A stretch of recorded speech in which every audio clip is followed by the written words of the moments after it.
Recent footage shows the aftermath of Israeli Air Force strikes on the major airbase near Damascus. The strikes destroyed a Buk M2 air defense system and Gazelle Sa-342L helicopters of the former Syrian army.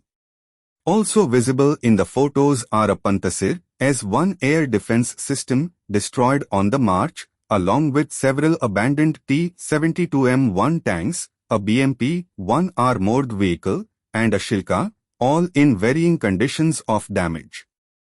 Recent footage highlights the ongoing presence of Russian armed forces at the Kamishli airfield in northeastern Syria.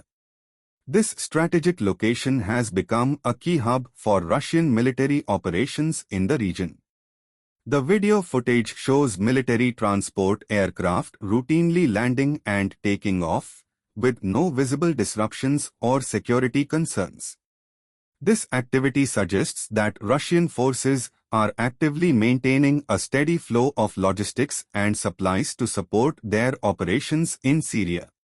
The presence of these aircraft, likely including large transport planes capable of carrying troops, equipment, and essential supplies, underlines the importance of the Kamishli airfield to Russia's military strategy.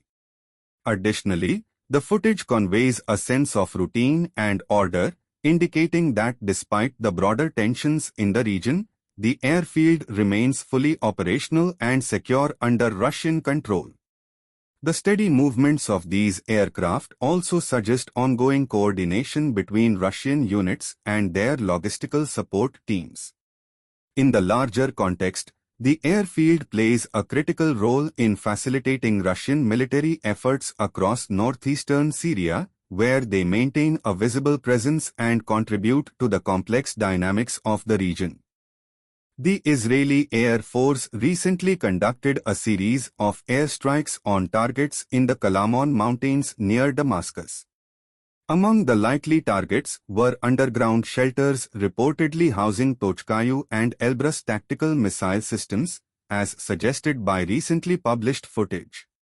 These strikes highlight Israel's continued efforts to neutralize strategic military assets in the region.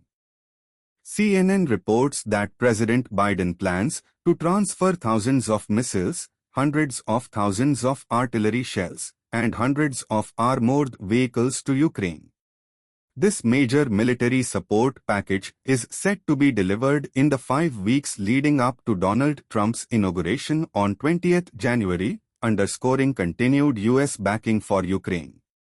Satellite images from Maxar Technologies reveal the arrival of Russian cargo planes at the Khmeimim airbase in Syria, including two An-124s, an Il-76, 3 An-32s, and an An-72.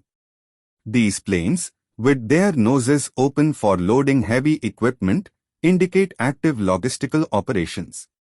Simultaneously, the withdrawal of excess Russian troops is underway, with columns of military vehicles spotted across Syrian territory. Police forces have been stationed around the Georgian parliament as the country begins its presidential elections. Early reports indicate that the first groups of protesters have started gathering near the parliament building, signaling potential unrest during the electoral process. Tbilisi is holding its first presidential election through an electoral college of 300 members dominated by the ruling Georgian Dream Party. Their candidate, Mikhail Kavelashvili, is the only major contender. Current President Salome Zurabishvili has refused to run, calling the elections illegitimate. She has joined protests and declared she will not step down, further escalating tensions as demonstrations take place near the parliament. The South Korean parliament has voted to impeach President Yoon Suk Yeol, with 204 votes in favor and 85 against, according to Sputnik. The opposition, following the successful vote, is calling for the immediate appointment of a special prosecutor to investigate allegations of his attempted violent seizure of power. Meanwhile, a crowd celebrated the decision outside, with cheers and balloons, hailing the impeachment vote as a significant political moment. Currently, a large number of police officers are stationed near the parliament building in Tbilisi as tensions rise, with concerns that protesters, sometimes referred to as Maidanites, may escalate the situation into violence. The increased security presence aims to prevent any potential unrest or clashes.